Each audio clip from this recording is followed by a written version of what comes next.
isso. Outra coisa que foi muito bom pra mim foi os professores estarem disponíveis no Telegram pra estar tirando nossas dúvidas e tal. E é isso. Eu agradeço muito ao CERS por essa aprovação de primeira e indico muito. Que o CERS OAB traz vídeos todos os dias para a sua preparação, você já sabe. A novidade agora é que você encontra a nossa programação completa em um só lugar. Acesse cers.com.br e na aba Aulas ao Vivo, você fica por dentro do que está rolando e o que vem por aí. Basta acessar o link, se cadastrar e acompanhar todo o conteúdo especial que produzimos para você. E aí, curtiu? Então vamos juntos rumo à sua aprovação. Meu nome é Arnon Viegas e eu fui aprovado no 37º exame de ordem. E eu escolhi para a preparação da minha segunda fase a escola CERS e a matéria que eu escolhi foi Direito do Trabalho. E os meus treinadores foram Rogério Renzetti, Carolina Velasco e Renato Saraiva. São os melhores professores para vocês se dedicarem e aprenderem bastante, porque eles realmente entregam o que dizem. E se o aluno cumprir os cronogramas, as atividades e escutarem todas as dicas que eles derem, a aprovação vem. Pode ter certeza, porque trabalho não dá trabalho.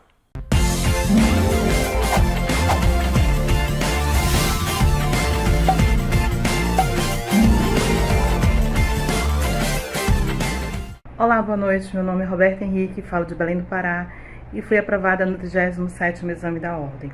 Escolhi o SES para fazer primeira e segunda fase e na segunda fase eu tive como professor de Direito Tributário o professor Rafael Novaes.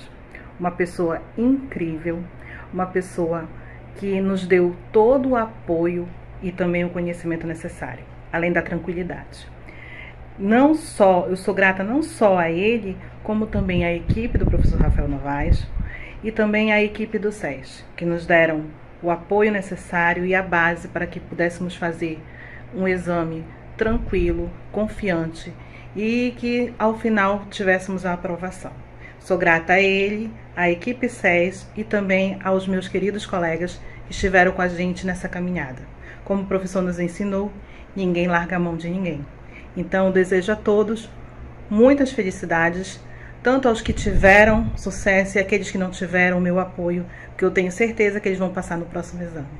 Então, uma boa noite a todos e fiquem com Deus. A pós-graduação da Faculdade SES é o que você precisa para turbinar a sua vida profissional no mundo do direito. Isso porque elas são totalmente práticas. Sim, temos professores e coordenadores que são referências no mundo acadêmico, são aqueles que escrevem as obras e que têm as decisões proferidas pelos principais tribunais do país. Mas aqui a gente não preza só por isso, a gente quer que eles passem para vocês toda a maneira prática de interpretar o direito para os clientes de vocês. Então, quando você sai da faculdade e chega para fazer uma pós-graduação da Faculdade SES, você encontra todo mundo, todo um arcabouço que vai fazer você entender o direito nos anos que a gente está vivendo e que vai te possibilitar estar muito mais bem preparado para os desafios que vêm a seguir. Então, venha olhar as pós-graduações em até 12 meses e você sair totalmente transformado para encarar a realidade do direito no país. Vamos juntos!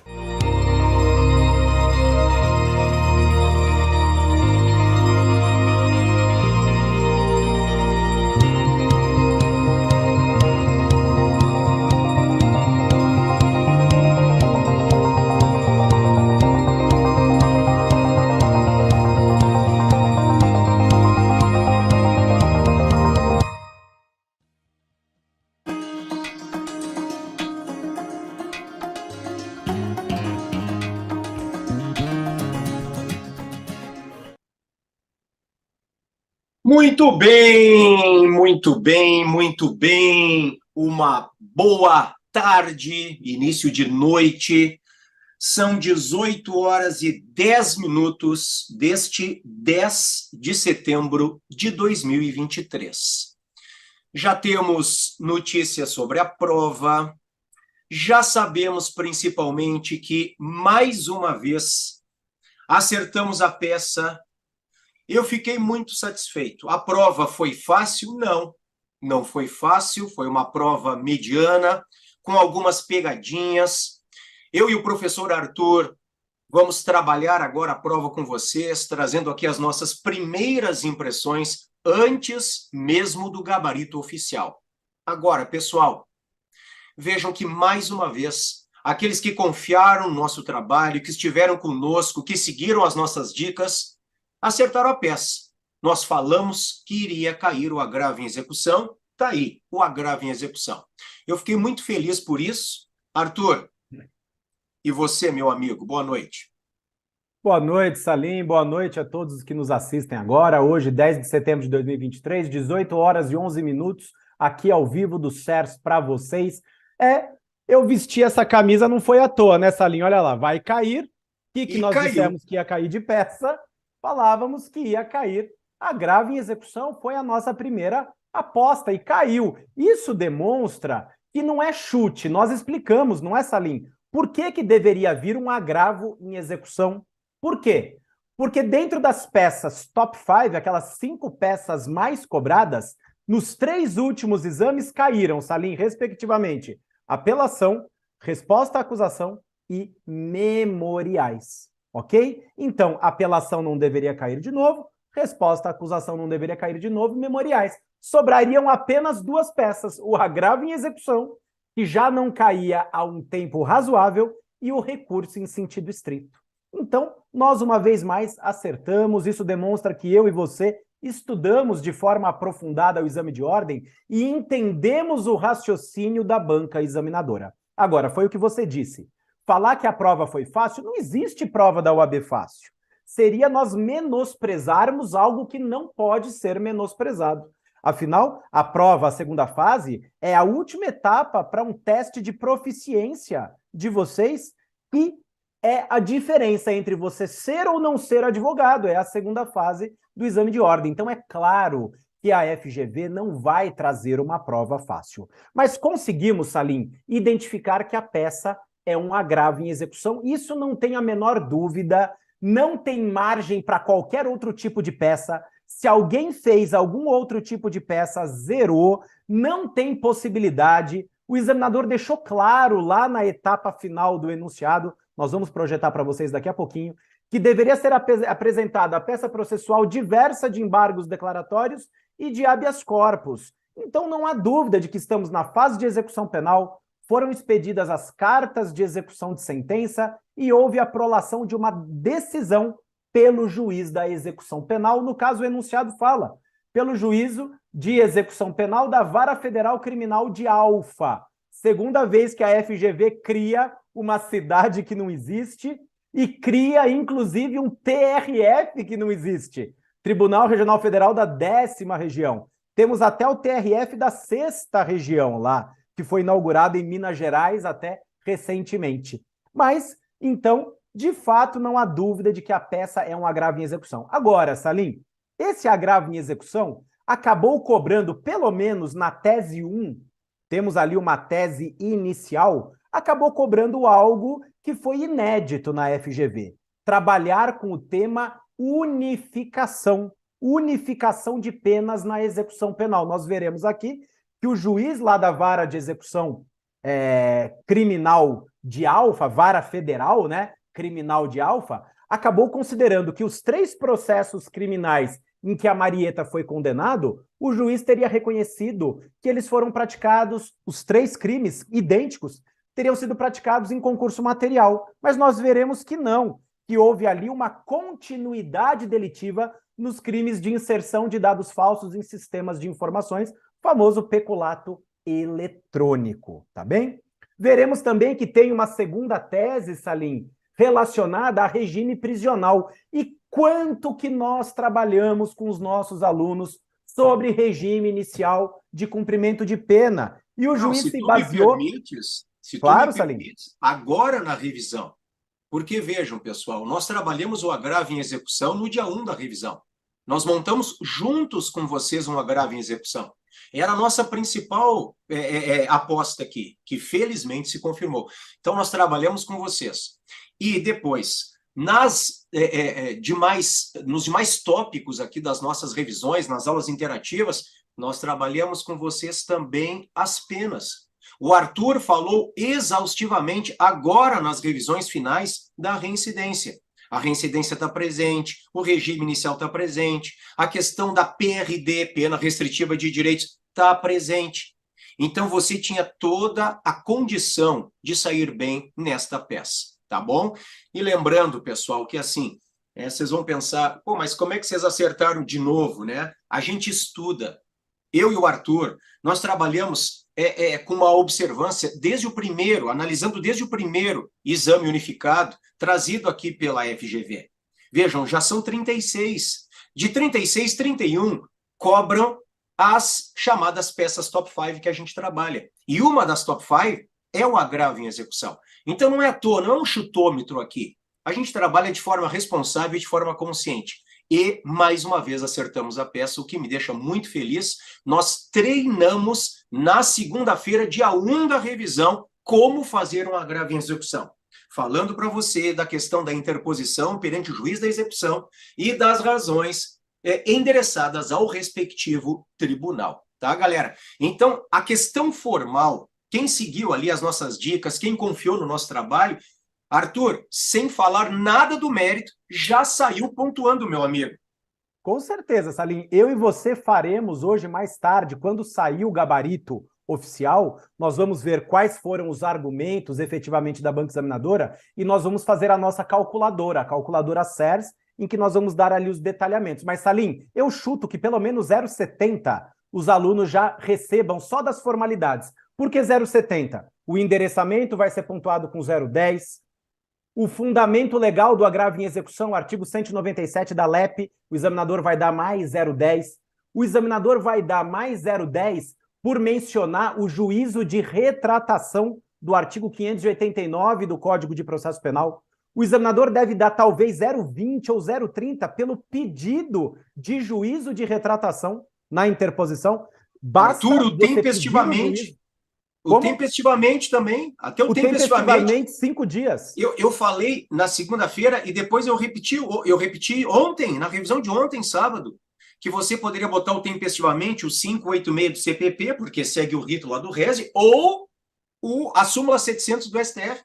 Também mais 0,10 ou 0,15 ou 0,20. Então, só aí a gente tem quase um ponto na questão formal, meu amigo Arthur. Com certeza, Salim. A questão aqui também envolvendo a data, né, o prazo de interposição, a única pegadinha do examinador é que ele colocou aqui, nós vamos falar também, que a intimação aconteceu no dia 25 de agosto de 2023, uma sexta-feira. E o mês de agosto tem 31 dias. O mês de agosto tem 31 Posso abrir dias. a minha telinha, Arthur, enquanto tu explica? Claro. Que aí eu já vou mostrando para a galera.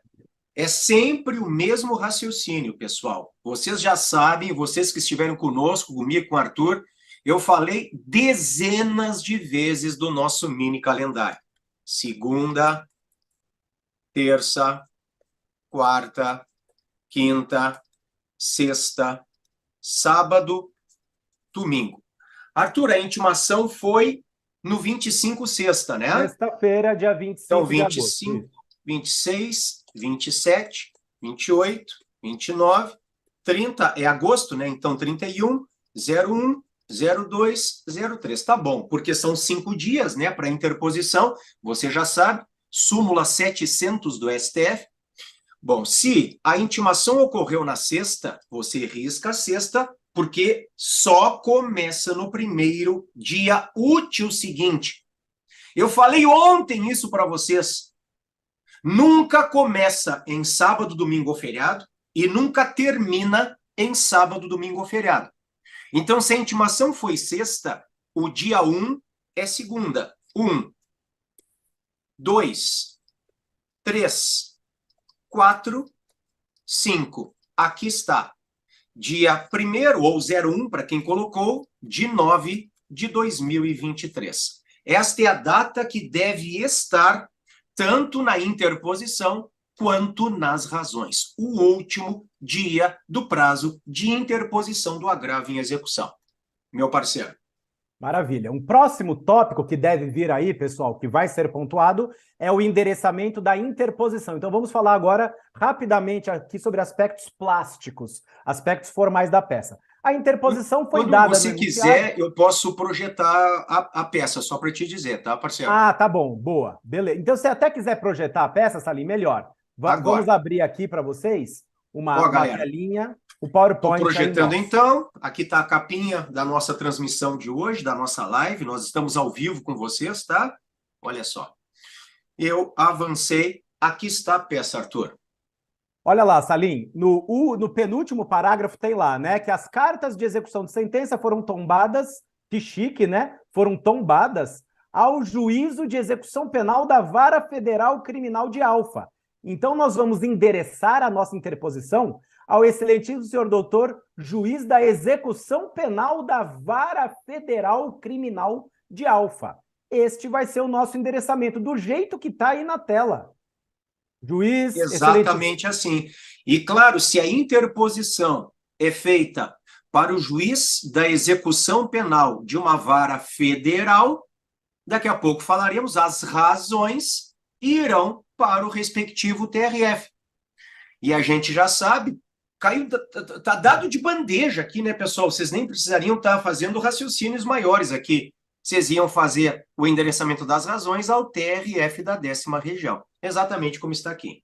Exato. Então, isso foi dado no enunciado, vocês não teriam nem... Ai, mas nossa, essa peça vai para a Justiça Federal. Galera, não muda nada, só mudou o endereçamento aí. E detalhe, o endereçamento foi dado para vocês aí no enunciado, então não tinha dificuldade.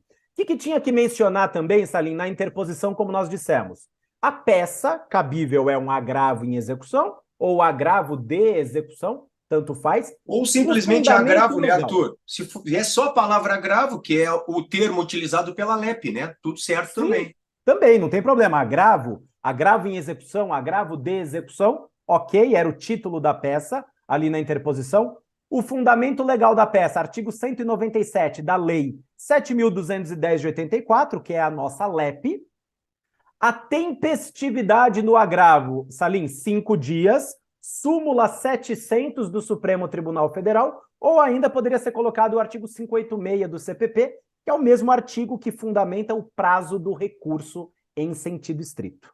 Vocês teriam que dizer que, na interposição, que desde logo são apresentadas as razões recursais, que deverão ser remetidas ao egrégio Tribunal Regional Federal da 10ª região, caso o juiz não exerça o juízo de retratação, nos termos do artigo 589 do Código de Processo Penal. Então, era necessário vocês identificarem o pedido de juízo de retratação na interposição, o fundamento legal do juízo de retratação, artigo 589 do Código de Processo Penal. E finalizavam com termos em que pede deferimento, local, vírgula, a data, 1º de setembro de 2023.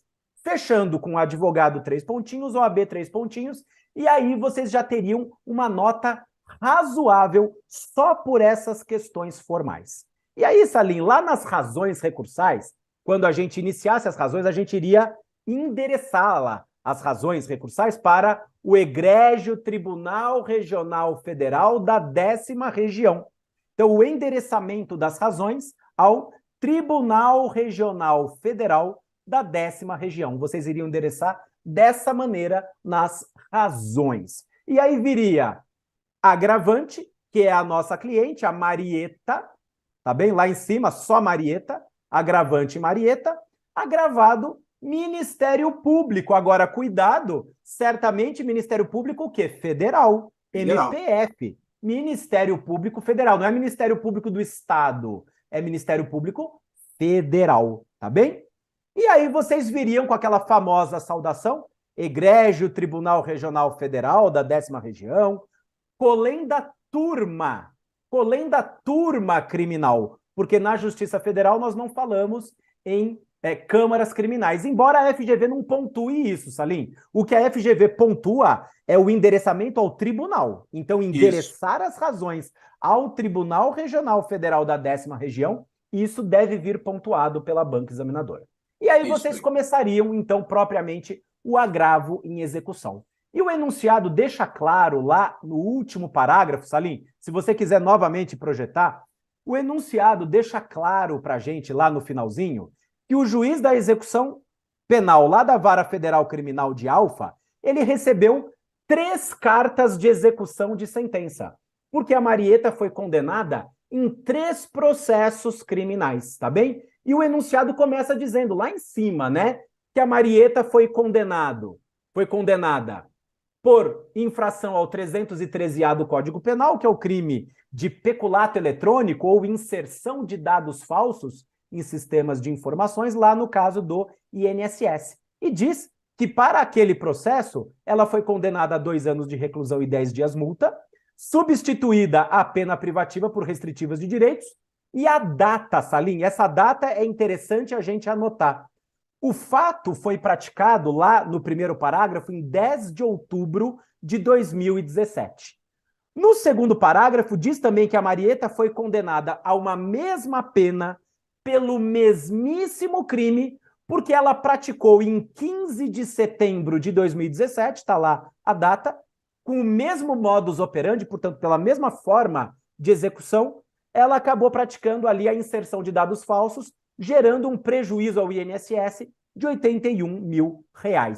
E agora, num terceiro processo, Salim, a Marieta também foi condenada pela mesma pena, 2 anos de reclusão e 10 dias multa, pelo mesmo crime do artigo 313A do Código Penal, e este fato foi praticado em 3 de 11 de 2017. Galera, mesmo que vocês não lessem com atenção ali o parágrafo que diz que o juiz recebeu, né, essas cartas de execução, fica muito claro, Salim, que a Marieta praticou, primeiro, 3 crimes idênticos. 3 crimes do artigo 313A do Código Penal, e isso está textualmente aqui no enunciado. E diz que ela praticou esses 3 crimes de inserção de dados falsos em sistemas de informações de onde? Do INSS. Então, a vítima aí do crime foi o INSS. E ela praticou esses 3 crimes com o mesmo modus operandi. Veja, Salim, por 2 vezes aparece essa informação, valendo-se do mesmo modus operandi, ou seja, mesma forma de praticar o delito. E os 3 crimes, Salim, nós temos as datas deles. O primeiro, 15 de setembro de 2017, o segundo, 10 de outubro de 2017, e o terceiro, 3 de 11 de 2017. Os 3 crimes, Salim, foram praticados em circunstâncias de tempo semelhantes, ou seja, com um intervalo não superior a 30 dias entre um crime e outro. O que significa dizer, meus amigos e minhas amigas, que a Marieta praticou 3 peculatos eletrônicos em continuidade delitiva. Tudo bem? Sendo que o juiz da execução penal fez o quê, Salim? Ele realizou a soma das penas. Ele se utilizou do artigo 69 do Código Penal e acabou, ao receber aquelas 3 cartas de execução penal, ele acabou somando as 3 penas daqueles 3 peculatos eletrônicos, fixando uma pena total de 6 anos. 2 anos pelo peculato 1, 2 anos pelo peculato 2, mais 2 anos pelo peculato 3, chegando a 6 anos. Detalhe, o juiz errou. Não se deve reconhecer aí o concurso material de crimes, mas sim a continuidade delitiva prevista no artigo 71 do Código Penal. E por quê? Porque a Marieta praticou 3 crimes da mesma espécie, vocês teriam que explicar isso na peça. A Marieta praticou 3 crimes da mesma espécie, quais sejam 3 peculatos eletrônicos, do artigo 313A do Código Penal. Estou abrindo o Código Penal, tá, Arthur? Só para mostrar para a galera. Ó. Enquanto tu falas, eu abri o Código Penal, eu estou indo ao 71. Essa é a primeira tese, é a tese do crime continuado, tá, galera? Crime continuado. O agente, olha só como fica fácil da gente enquadrar a Marieta. Quando o agente, mediante mais de uma ação ou omissão, pratica 2 ou mais crimes, primeiro, da mesma espécie. O que são crimes da mesma espécie? Cansamos de explicar aqui no CERS. São crimes previstos no mesmo tipo penal. A Marieta praticou por 3 vezes o mesmo crime, o que se enquadra no conceito de crimes da mesma espécie. E pelas condições de tempo, Salim, o primeiro foi em setembro, o segundo em outubro, o terceiro em novembro. E entre eles, entre as datas, não houve transcurso de tempo superior a 30 dias, que é o que a jurisprudência considera como condições de tempo semelhantes. Lugar. Lugar não falou, não é, Salim? Não falou especificamente o local em que o crime foi praticado, mas muito provavelmente deve ter acontecido ali em Alfa, né? A comarca ou a subseção judiciária de Alfa. O enunciado não fala, mas a gente tem que supor que os crimes foram praticados em lugares semelhantes e maneira de execução semelhantes, mesmo modus operandi. O enunciado deixa claro por 2 vezes que a Marieta sempre executou os crimes com o mesmo modus operandi. De forma que o último peculato eletrônico, Salim, deve ser reputado como uma continuidade dos peculatos anteriores, reconhecendo-se aqui a figura do crime continuado ou da continuidade delitiva. Essa é a nossa tese número 1 da Se peça. me permite, meu parceiro. Claro, Salim, claro. Olhem só, galera, o crime continuado é uma ficção jurídica. Não obstante a Marieta tenha praticado 3 crimes idênticos, nós, por uma ficção jurídica, vamos unificá-los em um só. Então, ela recebe a pena de um dos crimes. Se as penas fossem diversas, a mais grave. Como são idênticas, qualquer pena. Aumentada, diz a lei, de 1/6 a 2/3. Como nós temos 3 crimes, nós temos que fazer aquele aumento conforme aquela progressão matemática que é trazida pela jurisprudência. 2 crimes aumenta de 1/6, 3 crimes de 1/5, 4 crimes de 1/4, 5 crimes de 1/3, 6 crimes de metade, 7 ou mais de 2/3. São 3 crimes, né? Então haverá uma das penas, 2 anos, com um aumento de 1/5. Então, isto aí, se vocês pegarem 2 anos, são 48 meses, mais 1/5, daria ali, Arthur, em torno de 2 anos e 4 meses. 2 anos e 5 meses. 2 anos são 24 meses, em verdade, Salim. 2 anos, 24 meses. 24 de 24, mais 1/5.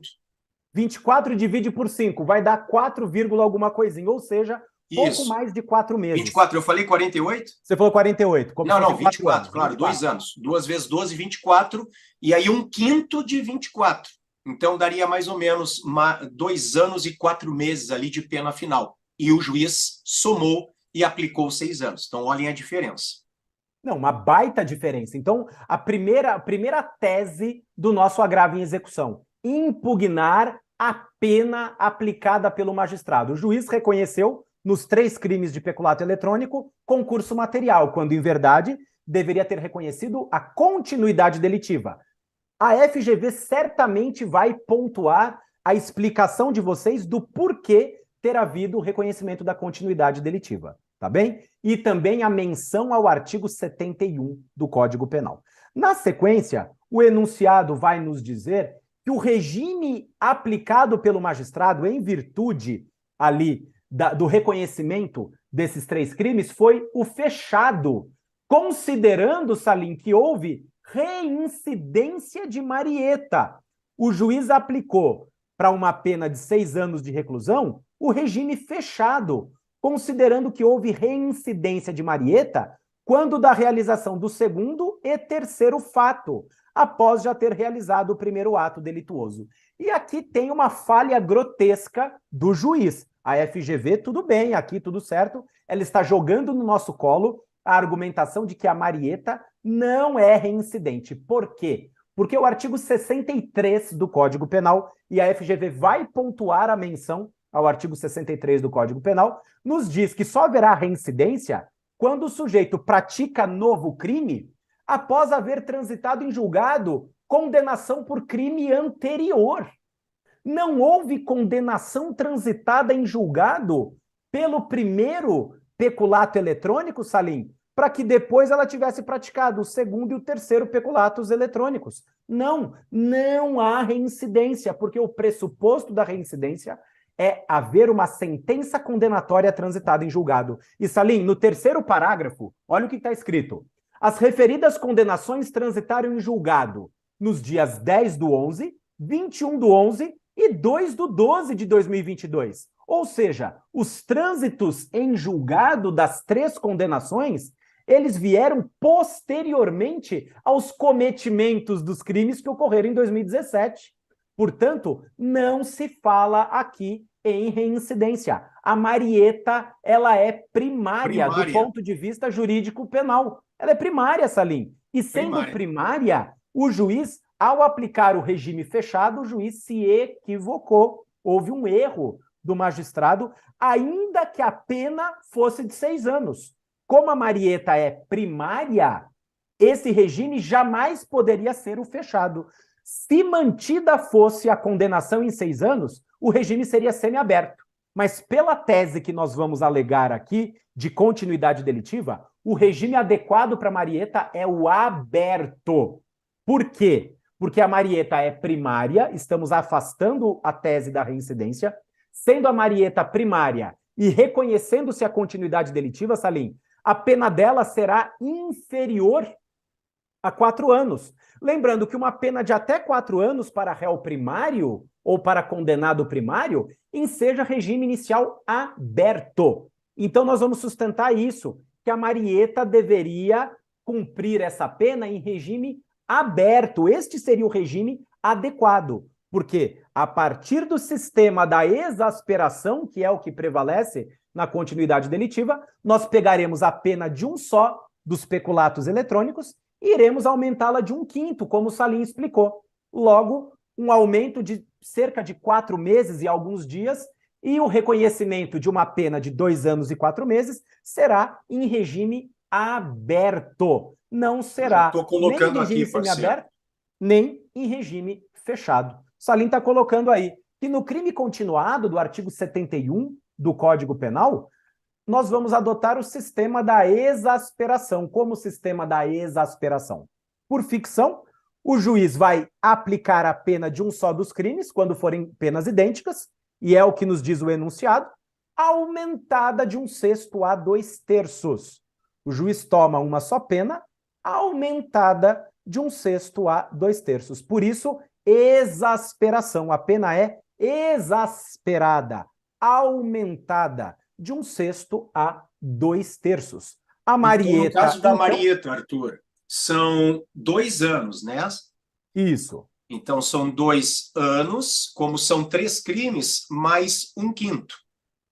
Ou seja, são 24 meses, mais 1/5 desses 24 meses. Então, dá em torno de 2 anos e 4 meses. Ou seja, claro que vocês não precisariam chegar a esta conta final. Me parece que a FGV não vai exigir tanto. Mas vocês precisariam saber que a pena não passa de 4 anos. Se ela é primária e a pena ela não é maior do que 4 anos, pessoal, regime aberto, na forma do 33, parágrafo 2º, letra C do Código Penal.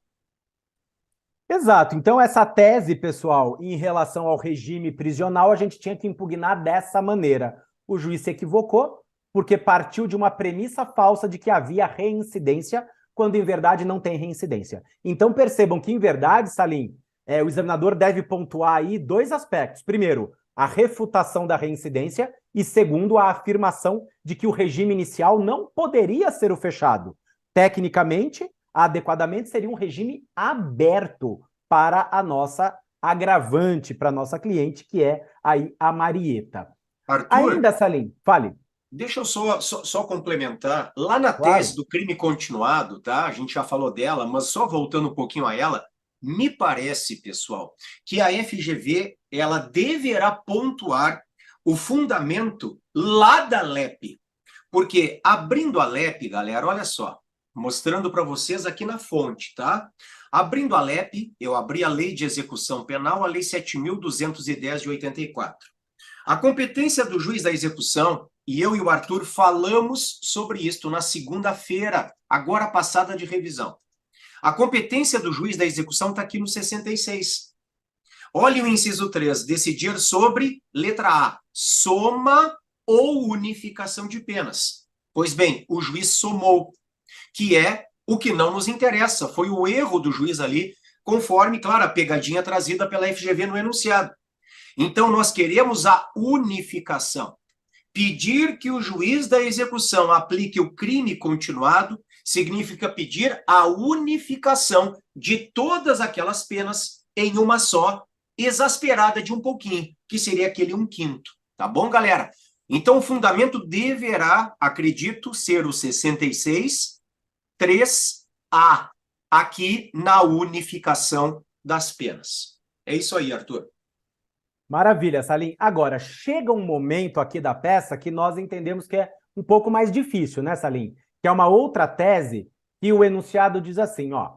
Quanto à pena de multa, Salim, se você conseguir até projetar na tela daqui a pouquinho o enunciado, diz lá que quanto à pena de multa, promoveu a readequação consoante proporcionalidade à nova pena privativa de liberdade fixada. Então, olha lá. Quanto à pena de multa, promoveu a readequação consoante proporcionalidade à nova pena privativa de liberdade fixada, estabelecendo-a em 90 dias. O que o enunciado diz lá em cima? Que para cada peculato eletrônico, o juiz aplicou 2 anos de reclusão e 10 dias multa. Está lá em cima. 10 dias multa para cada um dos peculatos eletrônicos, tá bem? Tá aí, Salim? Isso, 10 dias multa aí também, e foi a mesma pena nos 3 crimes. Se o juiz, Salim, tivesse certo, mesmo se o juiz estivesse certo, tá certo? Se ele tivesse né, mesmo... Arthur? Hã? Caso ele estivesse certo na soma, né? Sim, se o juiz estivesse certo em reconhecer concurso material, jamais a pena de multa poderia ficar em 90 dias multa. O juiz teria que ter, no máximo, somado os 10 dias multa para cada um dos crimes, atingindo 30 dias multa e não 90 dias multa, porque aí a gente aplicaria o artigo 72 do Código Penal. Mas não é são o 3 caso. crimes, galera. Se ele deu 10 dias multa para cada crime e nós entendêssemos correta a soma, seria 10 mais 10 mais 10. 30. Então, só aí os 90 já estariam extrapolando esse raciocínio que o próprio juiz ele levou em conta na pena privativa de liberdade. Então, ele leva em conta um raciocínio para a pena de prisão e outro para a multa, ok? Então, essa questão atinente à proporcionalidade é totalmente inadequada aqui. Mas tem outro problema, né, Arthur? Pois é, o problema é o seguinte, vamos ver se a FGV ela vai ser o mais técnica possível. Porque o argumento técnico aqui para dizer que o juiz se equivocou ao aplicar 90 dias multa é o seguinte: quando se reconhece a continuidade delitiva, que é uma modalidade de concurso de crimes, nós temos o concurso material, 69, concurso formal, 70, continuidade delitiva, artigo 71 do Código Penal. No tocante à pena de multa, nós devemos aplicar o próprio sistema da exasperação. O que acontece na continuidade delitiva? Por uma ficção jurídica, considera-se que o agente praticou um único crime. Um só crime, com a pena aumentada. Então, o juiz deveria ter feito o seguinte, Salim. O juiz deveria ter considerado 10 dias multa, que foi a quantidade de dias multa para cada um dos 3 crimes, e aumentado na mesma proporção da pena privativa de liberdade, 1/5. 1/5 de 10 são 2 dias. Essa pena de multa deveria ficar em 12 dias multa, e não em 90 dias multa. E aí o Salim vai escrever para vocês que a multa no crime continuado, ela leva em consideração o sistema da exasperação, ou o critério da exasperação. A mesma exasperação que a gente adotou para a PPL, para a pena privativa de liberdade, que aumentou lá em 1/5, a gente utiliza aqui para a pena de multa. 10 dias multa mais 1/5, nós temos 2 dias multa, finalizando em 12 dias multa. Então, Salim, se a FGV quiser ser técnica, ela vai trazer exatamente essa resposta, ok? Agora, se a FGV quiser deixar um argumento mais genérico, Salim, ela poderia simplesmente dizer que não se aplica em matéria de multa esse critério da proporcionalidade à nova pena privativa de liberdade. Ele atentar à proporcionalidade seria o quê? No máximo, já que cada crime teve pena de 2 anos e o juiz somou, triplicou, porque foram 3 crimes, no máximo teria que ter triplicado a pena, Salim, e chegado em 30 dias multa. Mas não se observou a tal da proporcionalidade aí. Ou meu parceiro, a FGV... não é essa linha. A FGV vai ser mais técnica e explicar que, em matéria de continuidade delitiva, que é a tese que nós estamos defendendo aqui para Marieta, o juiz deveria ter somente aumentado os 10 dias multa, pegado a condenação de um só dos crimes, 10 dias multa, e aumentado, exasperado em 1/5. Salim.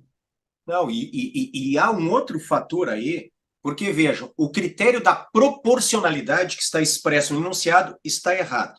Tá? A própria referência do juiz a 90 dias multa está totalmente errada, porque se ele quisesse somar, seriam 30 e não 90. Mas tem um outro porém. O artigo 72 do Código Penal, que manda somar as multas, não se aplica ao crime continuado. Pessoal, esta é a posição pacífica dos tribunais superiores. O critério do 72, que manda somar as multas, só é aplicado ao concurso material, artigo 69, e ao concurso formal, artigo 70. Ele não é aplicado ao crime continuado, 71. Então, para o crime continuado, é sempre exasperação.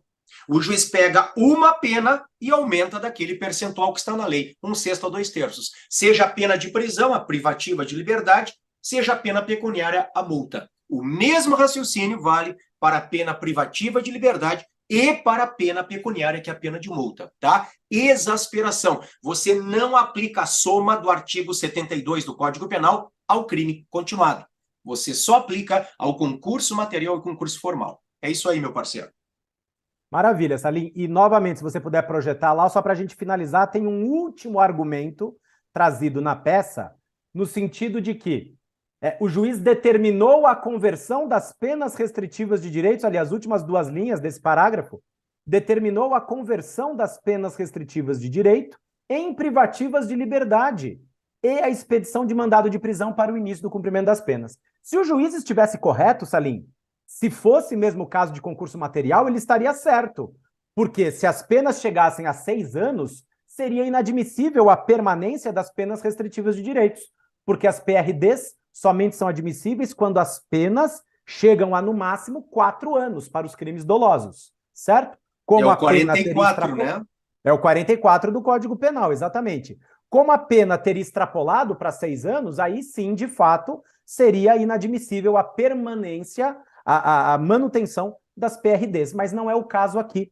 Como a nossa cliente Marieta praticou os 3 crimes em continuidade delitiva, a pena final dela vai ficar dentro do limite de 4 anos. E as PRDs, então, têm que ser mantidas. Mantidas, perfeito. Mantidas, porque estão preenchidos os requisitos, Salim, do artigo 44 do Código Penal. Os 3 crimes não foram praticados com violência ou grave ameaça à pessoa, certo?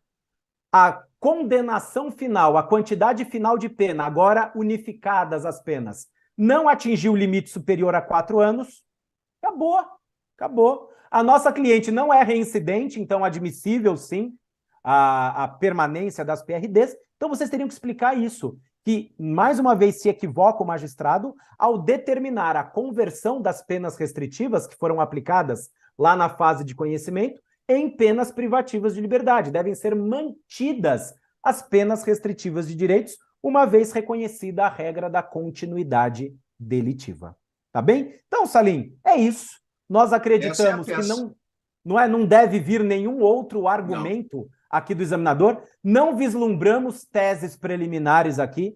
Não tem nulidade, não tem prescrição, não tem nada para ser alegado aqui como matéria preliminar. Era mérito direto mesmo aqui na peça. É isso então, Salim. Agora vamos ver o que a banca então, vai colocar. Resumindo, tá?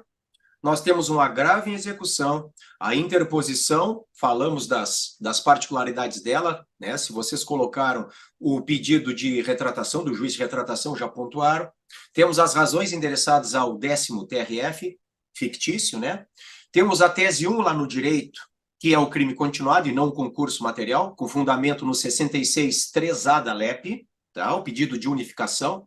Ali seria interessante explicar o crime continuado, conforme o artigo 71 do Código Penal.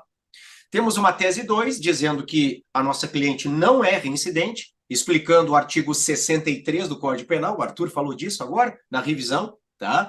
Dizendo que está errado o regime fechado, deveria ser o aberto, com fundamento no 33, parágrafo 2º, letra C do Código Penal, falando de uma tese 3, que a multa foi mal aplicada, tá? Aquele critério da proporcionalidade utilizado pelo juiz, ele está errado, que não há soma das multas, mas exasperação, não se aplica o 72 no crime continuado, tá? Se a gente somasse ali, melhor, se a gente aplicasse a exasperação, seriam 12 dias multa e não 90. Olhem a diferença, tá?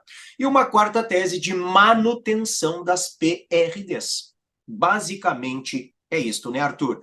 Depois o fechamento, colocar local 3 pontinhos, a data, né, Arthur, 1º de setembro de 2023, advogado 3 pontinhos, OAB 3 pontinhos, e aí você tem um notão nessa peça, meu parceiro.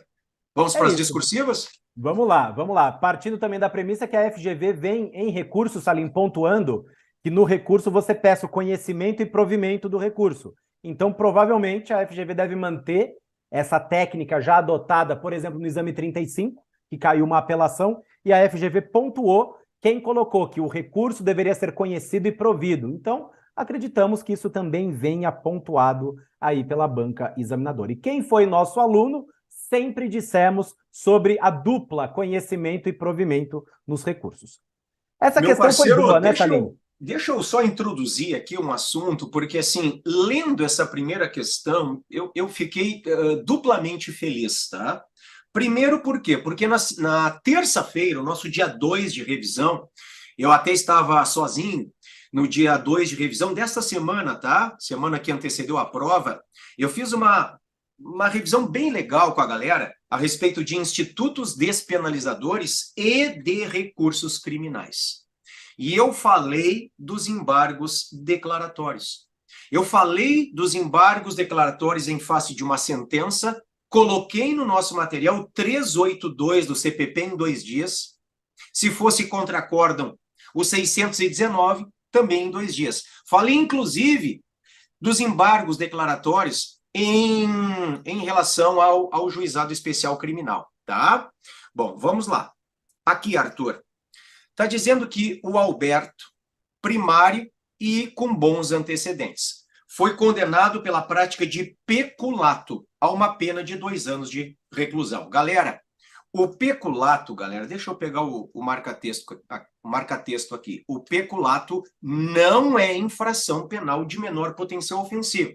Então, vocês não aplicam o dispositivo dos EDs, dos embargos declaratórios lá da Lei 9.099, tá? Embora ele tenha sido condenado a pena mínima de 2 anos. Mas se vocês observarem, o 312 do Código Penal tem pena de 2 a 12. Então, não é uma infração de menor potencial ofensivo. Na fixação da pena, o juiz considerou boas, olha lá, vou botar assim, considerou boas as circunstâncias judiciais do 59, fixando pena base no mínimo legal. E a míngua de agravantes ou causas de aumento ou diminuição tornou esta pena definitiva. Ao fixar o regime inicial de forma contraditória, veja, a banca deixou a bola picando para vocês. Olha a contradição na sentença. O magistrado asseverou que as circunstâncias judiciais são negativas. Tá, mas para aí, juiz. São boas ou negativas? E depois, pois o peculato é de extrema gravidade. O Arthur falou disso. Fujam da gravidade em abstrato. Falamos das súmulas para vocês, 718, 719 do STF, 440 STJ, diante da lesão ao patrimônio público, razão pela qual fixou o regime inicial semiaberto. Não, não pode. Em seguida, substitui as penas por restritivas, pois presentes os pressupostos legais sendo, olha lá de novo, favoráveis às circunstâncias judiciais. Então ele diz, é boa, é ruim, depois é boa de novo. Então a letra A, qual a peça processual, e Arthur, que deverá ser oposta? Quantas vezes a gente falou para a galera, Arthur? A gente vai opor embargos de declaração. Opor. Se há contradição na sentença, nós vamos opor embargos de declaração em 2 dias. Está lá no 382 do Código de Processo Penal. Meu amigo Arthur, passo para ti a letra B, tu falaste disso na revisão, meu parceiro. Pois é, Salim, isso é tão clássico, né? Nós falamos tanto em relação a regime inicial de cumprimento de pena. Quem foi nosso aluno aqui, eu dei uma aula sobre aplicação de pena, expliquei detalhadamente como é que o juiz ele aplica o regime prisional. E nós vimos que existem algumas súmulas do STJ e STF que proíbem que o juiz aplique um regime mais gravoso com base na gravidade em abstrato do delito. Então, no item B, qual o fundamento de direito material a ser defendido em favor de Alberto? O único problema que nós tivemos nessa sentença, embora o juiz tenha convertido a PPL em PRD, isso está certo. O juiz aplicou a pena base no mínimo legal, mas utilizou o regime mais gravoso aí, no caso, porque o delito de peculato é de extrema gravidade, ok? Então, gente, o que aconteceu aí é que o regime inicial ele foi aplicado erroneamente pelo magistrado, porque ele partiu de uma premissa equivocada, já que gravidade em abstrato do delito não constitui fundamento idôneo para a imposição de regime mais gravoso, tá bem? Não caberia aí regime mais gravoso. E para isso vocês teriam que citar aí algumas súmulas. Nós acreditamos, Salim, que a FGV vai admitir a súmula 440 do STJ, a 718 do STF, a própria 719 complementa a 718. Então são aí praticamente 3 súmulas que versam sobre a gravidade em abstrato do delito, não constituir fundamento idôneo para aplicação de regime mais gravoso do que aquele que seria cabível de acordo com a pena imposta. Isso a gente trabalhou exaustivamente aqui, certeza que os nossos alunos acertaram, Salim. Meu parceiro, eu também fiquei muito feliz quando eu li a 2, por quê? Porque eu dei a resposta, você também complementou ali, a gente falou disso ontem, meu parceiro. Falamos da questão da retratação a uma representação. Eu escrevi no material, regra geral antes do oferecimento, exceção na Maria da Penha antes do recebimento. E aí você veio ontem e disse assim, e atenção, galera, porque o 16 da Maria da Penha exige uma audiência especial perante o juiz. Você disse ontem, Arthur, você disse ontem para a galera. Então vamos lá. Essa aqui caiu assim. Opa, voltei. Deixa eu pegar aqui o marca-texto, ó. A Bárbara e o Rodrigo são namorados. Olha a Maria da Penha. E ambos são maiores e plenamente capazes. Em uma discussão, o Rodrigo proferiu diversas ameaças e desferiu tapas no rosto de Bárbara, deixando-o bastante vermelho, equimoses. Então eu tenho aqui caso de aplicação de Maria da Penha. Não tem nenhuma dúvida. Ah, professor, são namorados. Bom, nós falamos ontem disso, da súmula 600 do STJ. Não precisa de coabitação. Eu disse ontem para vocês que vale até para o ex-namorado, tá?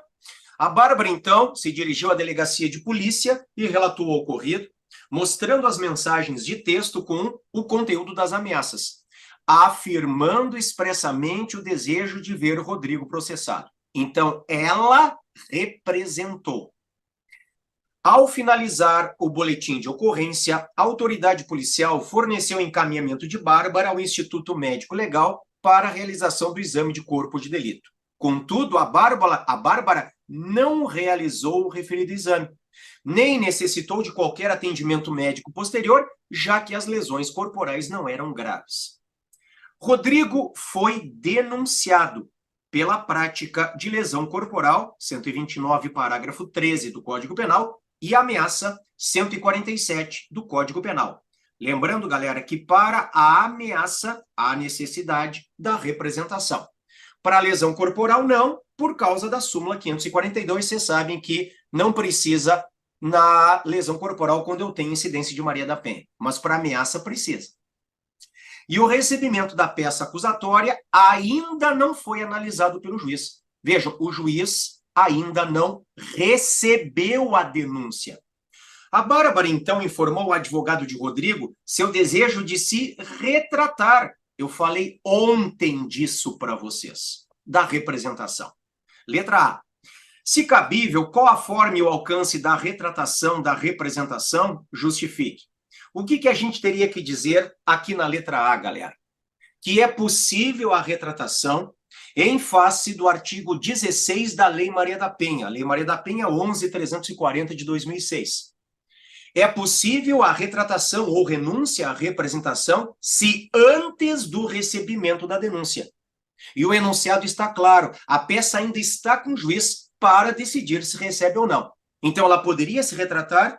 Poderia, desde que houvesse uma audiência especialmente destinada para esta finalidade. Não adianta ela se retratar lá na polícia para o delegado de polícia. Ela tem que se retratar numa audiência especialmente designada, presidida por um juiz. É o que está no 16 da Maria da Penha. Tá bom? Meu amigo Arthur, a letra B, meu parceiro, ela diz assim: qual a tese de defesa quanto à materialidade delitiva deve ser articulada em relação ao delito de lesão corporal? Arthur, ela não foi fazer o exame, meu parceiro. Isso é um clássico, né, gente? Clássico do clássico do clássico. Todos vocês sabem que quando a infração penal deixa vestígios, o exame de corpo de delito direto ou indireto é obrigatório, não o suprindo sequer a confissão do acusado. Onde vem escrito isso? Artigo 158 do CPP, um artigo mais do que manjado para a gente utilizar quando um crime deixa vestígios, mas não se realiza o exame de corpo de delito. E nesse caso, Salim, pior ainda, porque a não realização do exame de corpo de delito se deu por uma desídia da própria vítima, que não compareceu ao Instituto Médico Legal para a realização do exame de corpo de delito. Então, a tese de defesa quanto à materialidade é no sentido de inexistência de materialidade delitiva. Não há materialidade delitiva com relação ao crime de lesão corporal, porque o que prova a lesão corporal é a demonstração de que houve lesão corporal. E como se demonstra processualmente que houve uma lesão corporal? Pelo laudo pericial realizado no exame pericial, no exame de corpo de delito. Tudo bem? Então, a tese é no sentido de inexistência da comprovação da materialidade delitiva em razão do artigo 158 do Código de Processo Penal, porque a lesão corporal é infração penal que deixa vestígios e esse exame é obrigatório. Vai ser essa a resposta da FGV, Salim. É isso aí. E complementando, se tu me permites, né? Claro. Qual seria a consequência? Essa é a resposta, tá? 158 CPP não tem materialidade, é um crime que deixa vestígios, é indispensável o exame de corpo de delito, não supre nem mesmo a confissão. Qual seria a consequência? Porque está com o juiz o processo, para o juiz decidir. Então, deveria haver a rejeição da denúncia por falta de justa causa. Artigo 395, inciso 3 do CPP. Tá bom, galera? É isso aí. Arthur, posso ir para 3, meu parceiro? Vamos lá, Salim. Questão 3 aí para o pessoal. Avancei. Você quer ler essa aí? Vamos lá. Questão 3 diz o seguinte, pessoal. Rodrigo estava desfilando em um bloco de carnaval fantasiado de presidente do Banco Nacional da fictícia cidade de Ratzana, trajando fantasia e adornos carnavalescos. Ao ser abordado por um policial militar, foi realizada a busca pessoal. A gente já tem até um problema aí, acho que a FGV não vai falar, Salim, mas busca pessoal num cara que está se divertindo num bloco de carnaval, teria que haver até fundada suspeita de que ele estaria ali praticando uma infração. Né? Já não tem o menor sentido essa busca pessoal aí. Não diz que ele está praticando crime, né? Já tem um absurdo aí, mas tudo bem. Tendo sido localizado com Rodrigo, notas impressas em papel A4, onde se lia dólar de Ratzana, com o símbolo e brasão da fictícia cidade. A polícia militar imediatamente realizou a prisão-captura de Rodrigo, e a autoridade policial competente lavrou o auto de prisão em flagrante, enquadrando a conduta de Rodrigo ao artigo 289, parágrafo 1º do Código Penal, sem proceder, contudo, à oitiva do custodiado e dos policiais militares condutores do flagrante, ou mesmo de qualquer testemunha sem justificativa. Em seguida, encaminhou a nota de culpa, acompanhada da lavratura do auto de prisão em flagrante, à justiça competente, na forma da lei processual penal. Considerando as informações do enunciado, como advogado de Rodrigo, responda aos itens a seguir. Item A. Qual a tese de direito penal a ser deduzida em favor de Rodrigo? Justifique. Salim, essa pergunta foi interessante porque ela vai admitir algumas respostas. Vamos ver o que a FGV vai trazer. Mas nós temos algumas respostas em matéria penal para sustentar que o fato praticado pelo Rodrigo foi um fato atípico. Por que o fato praticado pelo Rodrigo foi um fato atípico? Vejam, o enunciado diz que ele estava desfilando em um bloco de carnaval fantasiado de presidente do Banco Nacional da fictícia cidade de Ratzana, trajando fantasia e adornos carnavalescos. Então ele estava ali brincando num bloco de carnaval. Quando foi abordado pela PM, foi realizada a busca pessoal e se localizou com o Rodrigo notas impressas em A4. Gente, papel A4 foi o papel que vocês fizeram a prova. Grandão, né? Papel A4, onde se lia dólar de Ratzana. Mas peraí, o enunciado na primeira linha e na segunda linha vai nos dizer que o Rodrigo estava desfilando num bloco da fictícia cidade de Ratzana. A cidade de Ratzana nem existe. E foi localizado com o Rodrigo dólar de Ratzana. Mas peraí, o tipo penal do artigo 289, Salim, do Código Penal, fala em falsificar papel moeda.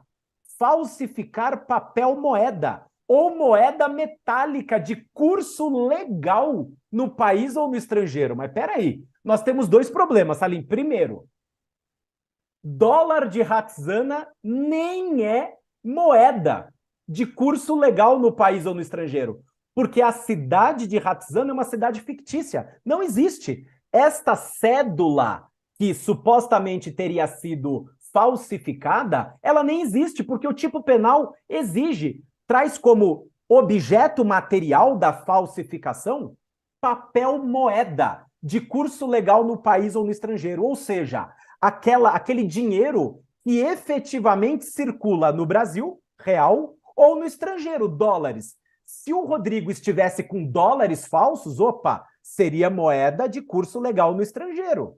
Beleza, até poderia haver crime, mas nesse caso, nós já temos esse problema. O fato é atípico porque o objeto material sequer se enquadra na elementar papel moeda. E o enunciado, Salim, fala que ele teria praticado o 289, parágrafo 1º. Só que não tem verbo, né? Porque Exato, assim, ele foi revistado e com ele encontradas estas cédulas de dólar de Ratzana. Agora, galera, olhem só. Nas mesmas penas incorre quem, por conta própria ou alheia, importa, ele não fez isso. Exporta, ele não fez isso. Adquire, não tem no enunciado. Vende, troca, cede, empresta, não tem nada no enunciado. Guarda ou introduz na circulação. Não, estava com ele. Ele não introduziu na circulação. Ah, professor, não pode ser guarda? Arthur, eu entendo que não. Guardar é manter em um local, em um depósito, na minha casa. Não trazer comigo na via pública. Tu concordas? Concordo, Salim. Então, se caracterizasse uma moeda verdadeira, nem assim caracterizaria o parágrafo 1º.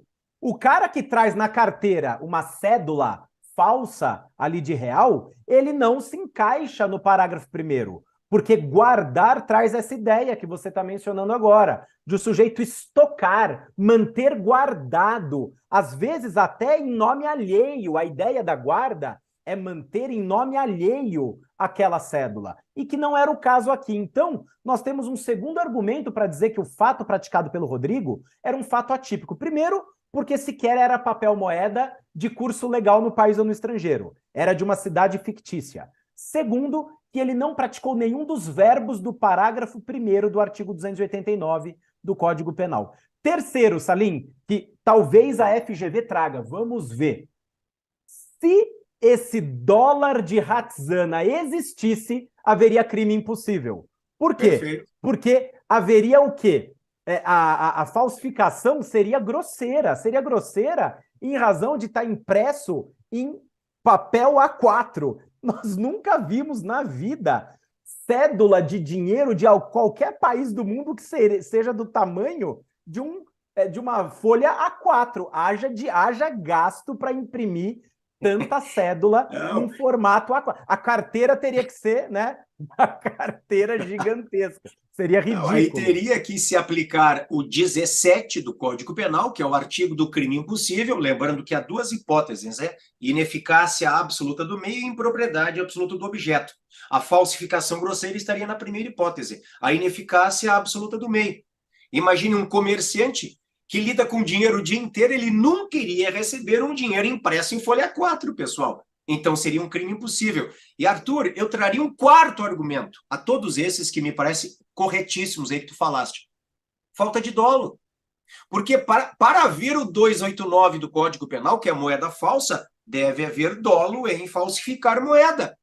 O sujeito está brincando no carnaval, não tem qualquer dolo. Tudo isso conduz, meu amigo, à atipicidade.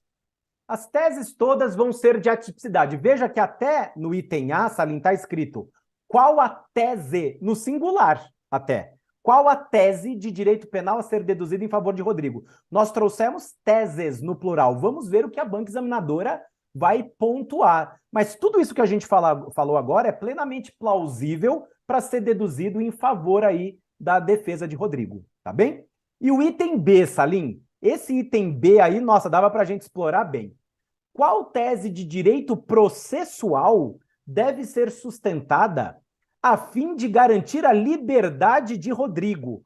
Qual tese de direito processual deve ser sustentada a fim de garantir a liberdade de Rodrigo? Bom, aqui ficou muito claro, pessoal, que como o fato praticado pelo Rodrigo é um fato atípico, ele não estava introduzindo moeda falsa na circulação. Ele não praticou o 289, parágrafo 1º, por todos os argumentos que nós trouxemos no item A. Portanto, ele não estava praticando um crime para ensejar a sua prisão em flagrante. Afinal, o 302 do CPP prevê que encontra-se em flagrante delito quem? 1. Está cometendo o crime. 2. Acaba de cometer o crime.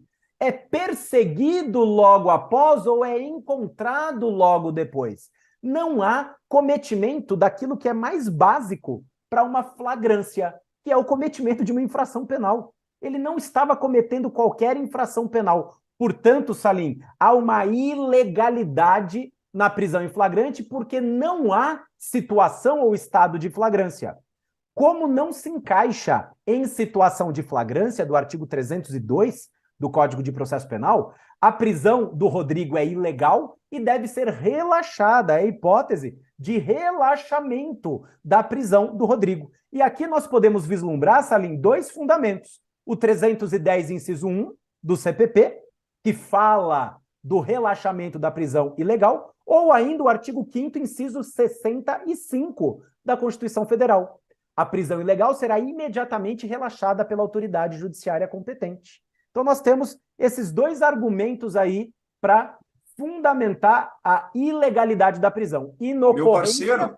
Fala, Salim. Não, e tem outro. Além, claro, de o sujeito ter sido preso em flagrante sem estar em flagrante, a própria questão formal da lavratura do flagrante está errada. Houve descumprimento ao 304 do CPP. Porque, veja, sem proceder, contudo, a oitiva do custodiado, dos policiais militares condutores do flagrante, ou mesmo de qualquer testemunha, sem justificativa.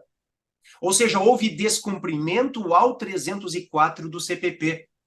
Então, veja, nós temos vício formal, por descumprimento às formalidades do APF, auto de prisão em flagrante, 304, e nós temos vício material, porque ele não estava em flagrante. Então, por qualquer ângulo que se olhe, é ilegal a prisão. E eu falei muitas vezes para vocês, prisão ilegal não se revoga, prisão ilegal se relaxa. Esta era a resposta. Tá bom, galera?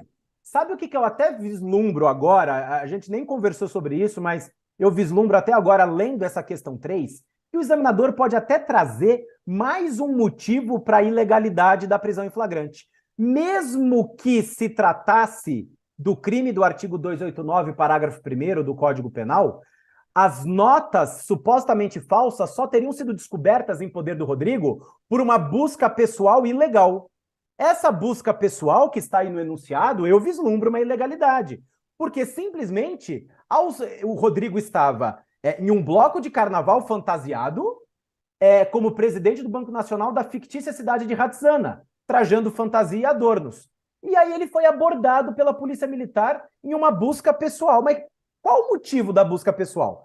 Para que se realize uma busca pessoal, que é o famoso dar uma enquadrada, né, dar ali uma geral no sujeito, tem que haver fundada suspeita de que ele está portando algum objeto ilícito. O enunciado não fala nada, Salim, simplesmente diz que foi realizada uma busca pessoal, sem que haja fundadas suspeitas. E o STJ vem batendo nisso, não é, Salim? Até para traficante de droga. Se o traficante de droga leva uma batida policial, faz uma busca pessoal, só porque ele estava, por exemplo, andando rapidamente na rua com uma mochila, o STJ vem entendendo que essa abordagem é ilegal. Olha o que diz o 244. Quando houver fundada suspeita de que a pessoa esteja na posse de arma proibida ou de objetos ou papéis que constituam corpo de delito. O enunciado não fala que a polícia fez uma prévia investigação ou visualizou essas cédulas supostamente aí falsas em poder do Rodrigo, mas simplesmente que ele estava num bloco ali de carnaval e que ele foi contra ele realizada uma busca pessoal, Salim. Para mim, está muito claro uma ilegalidade nessa busca pessoal. Não tem e fundado isso suspeita. contamina. Em nenhum momento se fala em fundada suspeita. Isso hoje é pacífico no STJ. Deve haver fundada suspeita para a busca pessoal, galera. Olhem só, para a busca domiciliar, as fundadas razões e para a busca pessoal, fundada suspeita. Nada disso. De novo, eu repito, por qualquer ângulo que se olhe, a prisão é ilegal. E prisão ilegal tem que ser relaxada. Seguimos, meu parceiro. Seguimos. Última questão, pessoal. Vamos lá. Questão de número 4, o Salim está colocando aí, eu vou ler para vocês. Questão 4 diz assim. Elisa e Cláudio são vizinhos e mantinham relação de animosidade, com inúmeras brigas por diversos motivos. Certo dia, após uma dessas brigas, Elisa decide quebrar os espelhos retrovisores do veículo de Cláudio, estacionado na garagem do condomínio. Cláudio, de posse dos vídeos das câmeras de vigilância, que flagraram a ação de Elisa, ajuizou queixa-crime em favor desta, pela prática de delito previsto no 163 caput do Código Penal. Até aqui tudo bem, pessoal. O crime de dano, de fato, 163 caput, é crime de ação penal privada, vem lá no artigo 167 do Código Penal. O problema vem agora. Em alegações finais, o advogado de Cláudio refutou a alegação de Elisa no sentido de ter ocorrido prescrição da pretensão punitiva. A Elisa alegou PPP, prescrição da pretensão punitiva. E aí o Cláudio diz, pois a ré é reincidente, parênteses, ostenta a condenação anterior transitada em julgado pelo delito de ameaça, extinta há menos de 5 anos. Então, de fato, temos que partir da premissa de que, efetivamente, a Elisa é reincidente, porque essa é a informação do enunciado. Razão pela qual se deve considerar o prazo prescricional de 4 anos, ou seja, acrescido de 1/3, conforme previsto no Código Penal.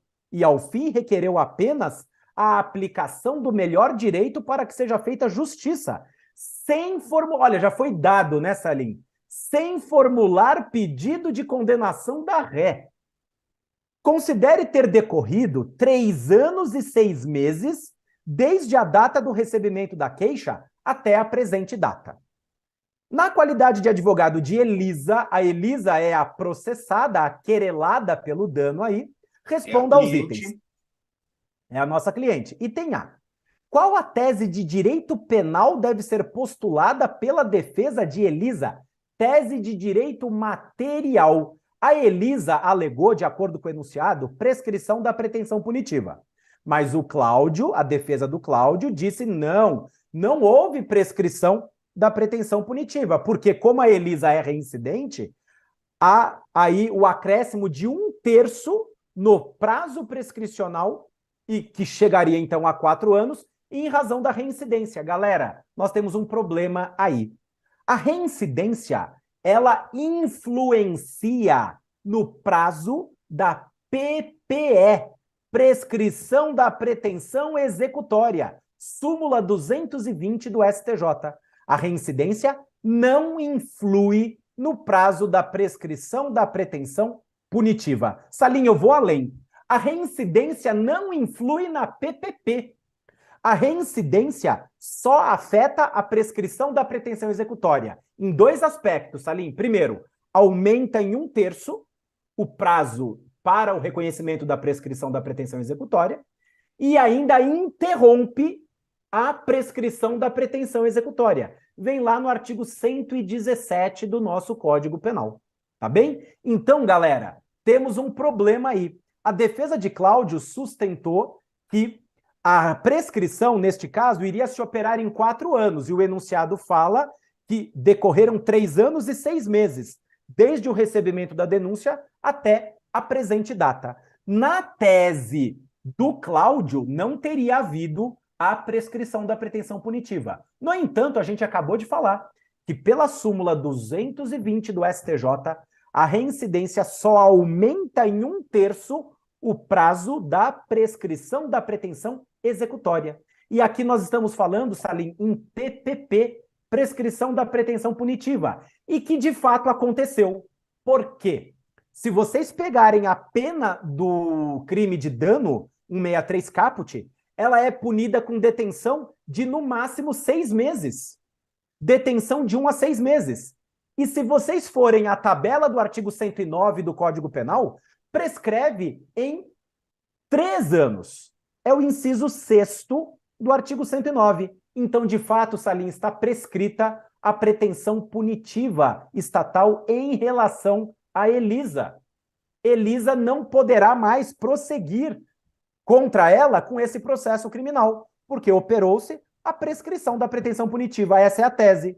A tese de direito penal a ser postulada pela defesa de Elisa é a de que ocorreu a prescrição da pretensão punitiva, e eu vou além, em sua forma abstrata.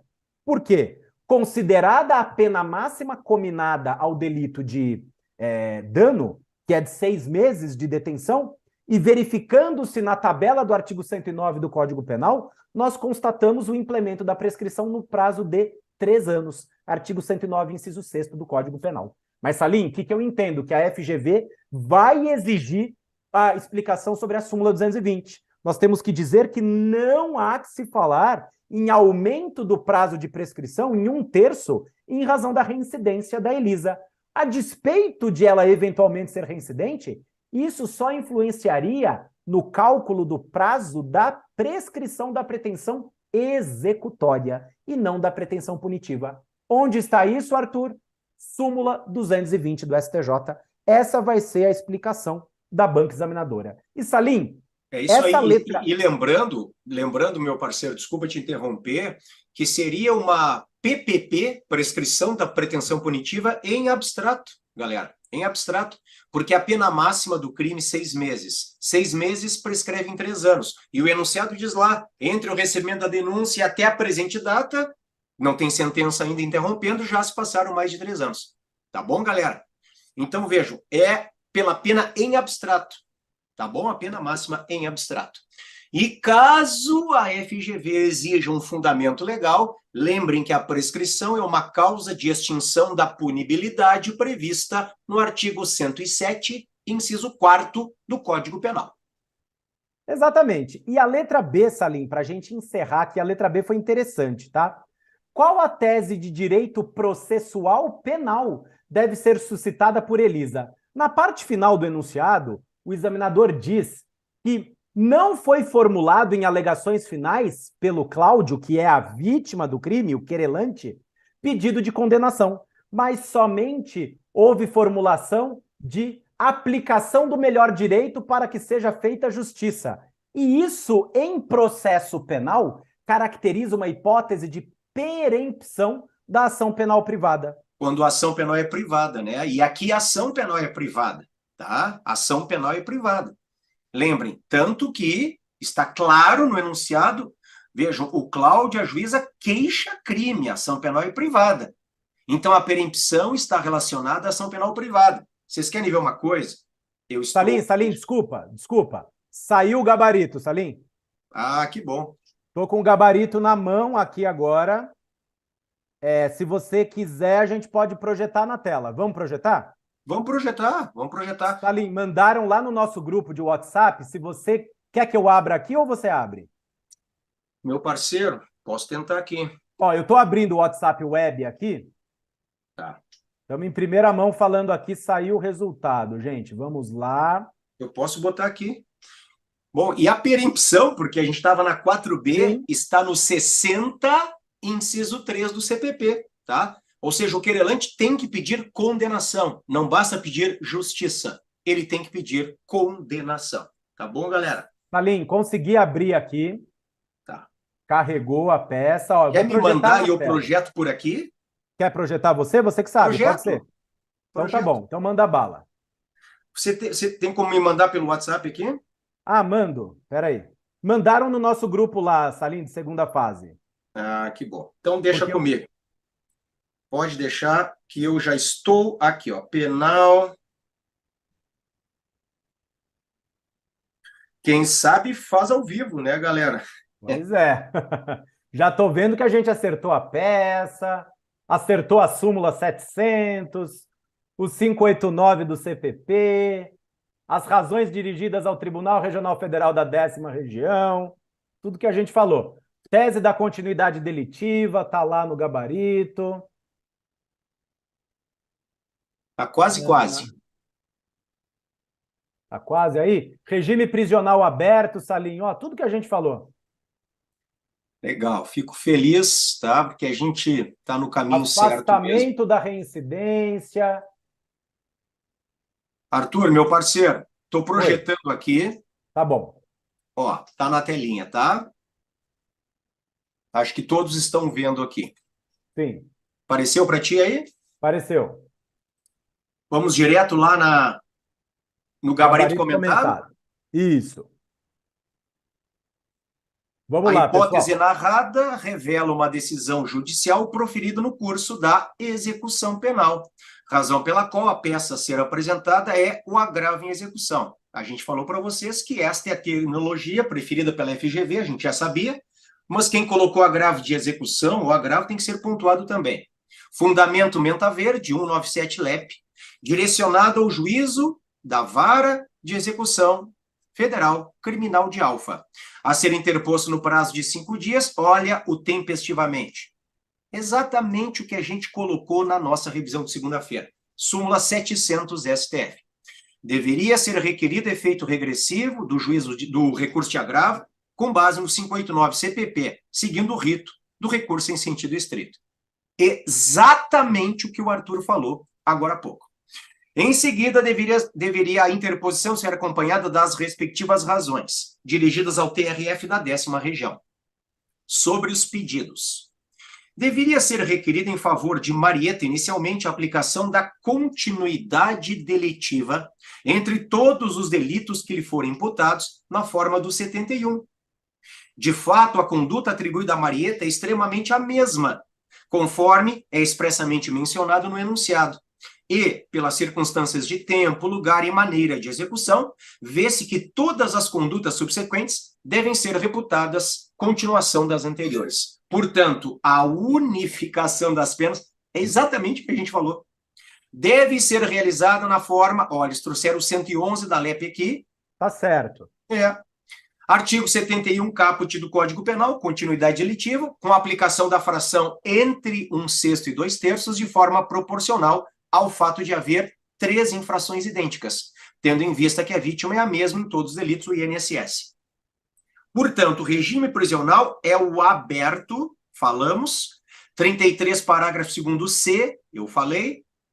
Ainda que assim não fosse, inadmissível a reconversão das penas restritivas de direito em privativa de liberdade, pois as penas alternativas são compatíveis entre si, podem ser executadas de forma simultânea ou sucessiva, não se justificando a reconversão, com a aplicação do 69, parágrafo 2º do Código Penal. Bom, isso aqui seria até desnecessário, né, Arthur? Porque a pena não vai passar de 4 anos, né? Não precisaria isso, mas embora o examinador tenha colocado essa linha 69, parágrafo 2º aí, o enunciado não deixou claro quais foram as PRDs aplicadas e poderia haver incompatibilidade de cumprimento simultâneo entre elas, tá?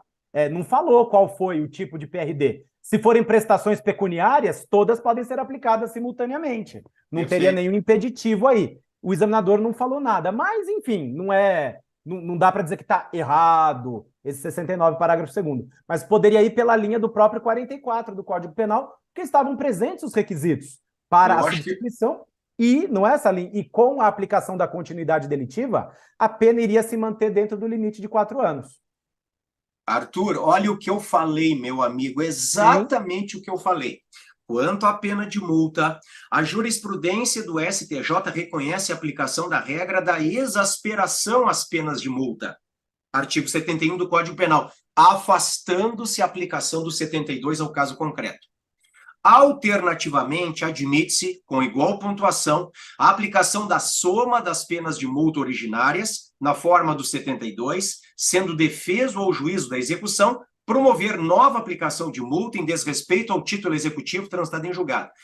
Eu acho que anda bem a FGV aqui, tá? Porque ela também não está exigindo um conhecimento da jurisprudência atual dos nossos alunos a respeito disso, o que seria mais difícil, tá?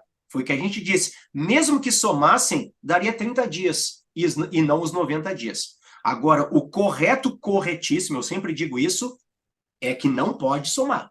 Mas eu acho não bom, se aplica. Salim, eu acho bom ter saído essa alternativamente, porque quem colocou a tese do 72 acertou. Se fosse o caso de concurso material, nós teríamos que aplicar o 72 do Código Penal. E o limite das penas ficaria em 30 dias multa, soma das penas, e não 90. Então, acho bom a FGV dar mais uma possibilidade de o examinando, né, o candidato acertar. Acho válido vir essa ressalva aí. A reincidência em cima, Salim, você falou? Em acréscimo deve ser destacada, a ausência de reincidência. Aqui, né? É isso. Eu acho que eu falei, mas vamos... Não, acho que não mesmo. Em acréscimo, deve ser destacada a ausência de reincidência, falamos, pois, para a configuração da reincidência, é necessário que o trânsito em julgado da condenação ocorra antes da prática do novo crime, na forma do 63, o que não ocorreu. Nesse caso, admite-se subsidiariamente, seja defendida a fixação do regime semiaberto na forma do 33, parágrafo 2º-B do Código Penal. Está razoável também, Salim? Quanto mais chance de o aluno acertar, melhor. Está razoável porque, se mantida fosse a condenação em 6 anos, o regime seria semiaberto, porque o réu não é reincidente. Isso então, está razoável. O correto mesmo já está ali, né? No 2º parágrafo. Portanto, o regime prisional deve ser o aberto. Então, já está defendido o correto. Tinha que ser regime aberto. Agora, como a gente está afastando a tese da reincidência, que foi o determinante para o juiz aplicar o regime fechado, então nós teríamos que dizer que não houve reincidência, falamos que ia aparecer o 63 do Código Penal aí, apareceu, e, alternativamente ou subsidiariamente, que fosse defendida a fixação do regime semiaberto. Eu acho, Salim, que a FGV vai pontuar como ou, não vai pontuar como acréscimo. Eu acho que ela vai pontuar como ou. O aluno que alegou o afastamento da reincidência e regime aberto pontuou, tá bem? Vamos ver se vai vir ainda essa pontuação por tese subsidiária, mas não deixa de ser uma tese subsidiária, Salim. Eu acho válido que se mantenha isso aí no gabarito, tá? Porque se mais chance, melhor, né, para o pessoal pontuar. Sim, tem mais uma chance de se pontuar. Eu acho que andou bem aí a banca. Olha o que você falou, meu amigo Arthur. Está aqui, ó. Olá. Deve ser formulado pedido de conhecimento e provimento. Eles vão pontuar isso aí. Vão pontuar. A gente sempre diz, é recurso, pede conhecimento e provimento, tá? Ó, deve ser postulada a imediata expedição de contramandado de prisão em favor de Marieta, o recolhimento do mandado de prisão. Talvez pontuem isso aqui também. Ao final, deve ser indicada a data da interposição do recurso, 1º de setembro de 2023, e finalizada com o local, data, advogado, OAB, sem identificação e sem numeração. Aqui é a data que a gente falou, 1º de setembro de 2023. Essa é a peça, Arthur.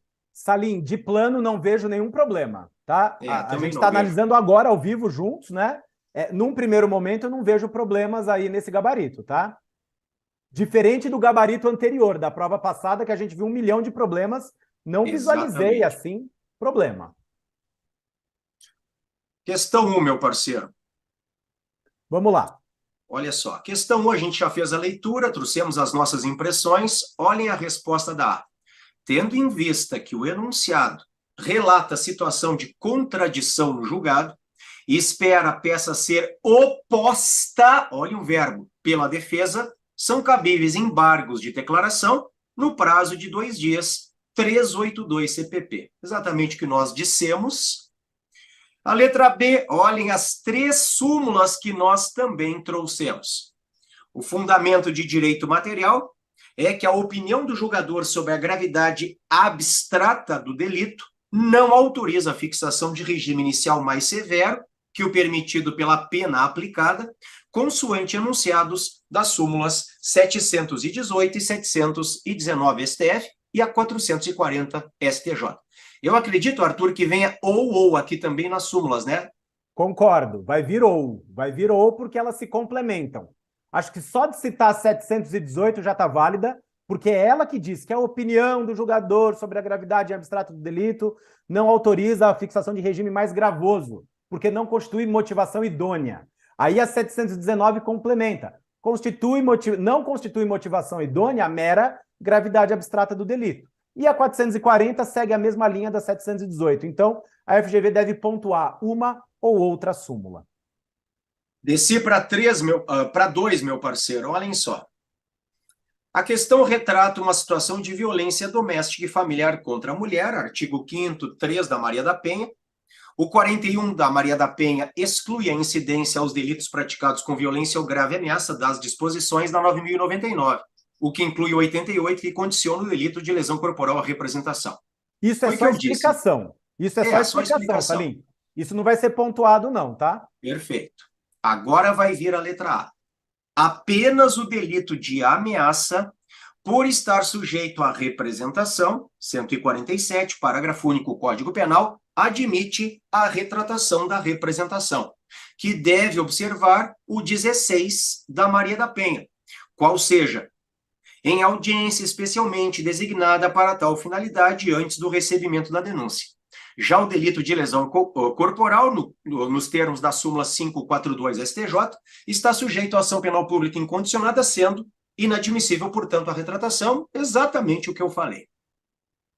A letra B, tu falaste, ó, o delito de lesão corporal deixa vestígios, por sua natureza não transeunte, ou seja, é um crime que deixa vestígios, é um não transeunte, é uma classificação teórica, tá?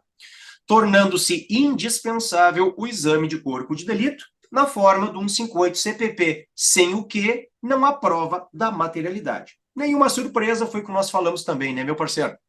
Normal, nada de anormal, nada de errado, nenhum outro fundamento que eu veja aí para trazer como complemento. Olhem aqui o bloco de carnaval, meu parceiro. Aí, ó, já que tu falaste, lê essa aí, ó. Vamos lá, pessoal. Então era do bloco de carnaval, o item A pedia a tese de direito penal a ser deduzida, item A, o delito de moeda falsa exige que a falsificação seja eficiente para abalar a fé pública. Logo, a descrição do enunciado indica que Rodrigo possuía um documento evidentemente inidôneo para tal fim, tratando-se de absoluta impropriedade do objeto diante da falsificação grosseira. Assim, deve ser alegada a atipicidade da conduta de Rodrigo ante a impossibilidade de consumação do crime, crime impossível por impropriedade absoluta do objeto na forma do 17. Salim, olha só. Ok, essa letra A, só que eu acho que pode ser ampliado o gabarito, tá? Essa letra A, nós temos outros argumentos que nós trouxemos para se reconhecer aí tese de direito penal. O examinador foi só pela impropriedade do objeto, porque seria ali uma falsificação grosseira, uma cédula tamanho A4 não engana ninguém. Mas eu acho que agora a gente me permite, meu parceiro, claro. Existe explicação doutrinária dizendo que falsificação grosseira também se encaixa na ineficácia absoluta do meio, viu? O meio é absolutamente ineficaz para produzir qualquer resultado lesivo. Uma observação. Não, verdade. Eu até concordo com isso também. Só que eu acho que aqui, Salim, na letra A banca deveria ampliar para outros argumentos de direito penal que nós trouxemos. Por exemplo, o próprio enunciado fala que o Rodrigo estava desfilando em um bloco de carnaval da fictícia cidade de Hatzana, dando a impressão que essa cidade não existe. Ok, ponto número 1. Ponto número 2. Na busca pessoal foram localizadas notas impressas de A4 onde se lia dólar de Hatzana. Se a gente partir da premissa que o examinador quis dizer que essa cidade fictícia não existe, é claro, isso é uma cidade fictícia, portanto, não existe dólar de Hatzana logo não é objeto material da falsificação, porque se exige a falsificação de papel moeda. Esse papel moeda não existe no mundo, dólar de Hatzana. O enunciado fala que é uma cidade fictícia. Então, o fato seria atípico, Salim, pela inexistência do próprio objeto material do tipo penal. Porque o 289 fala falsificar, fabricando ou adulterando, papel moeda ou moeda metálica.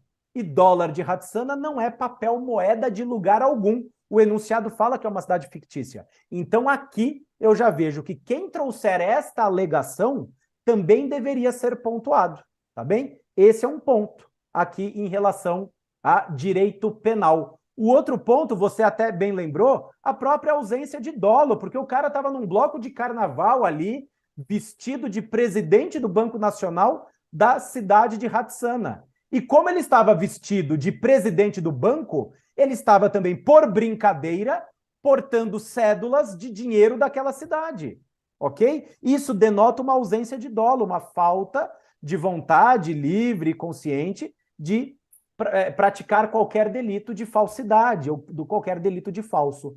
Então, eu acho que a banca poderia ampliar, Salim. Não está errado esse item A, eu acho que dava para ampliar. Concordo contigo. Também acho que não há o verbo nuclear do 289, parágrafo 1º, isso aqui não foi citado, tá? Poderia ser citado. Como eu acho, Arthur, que tem que ser ampliado também o gabarito da B.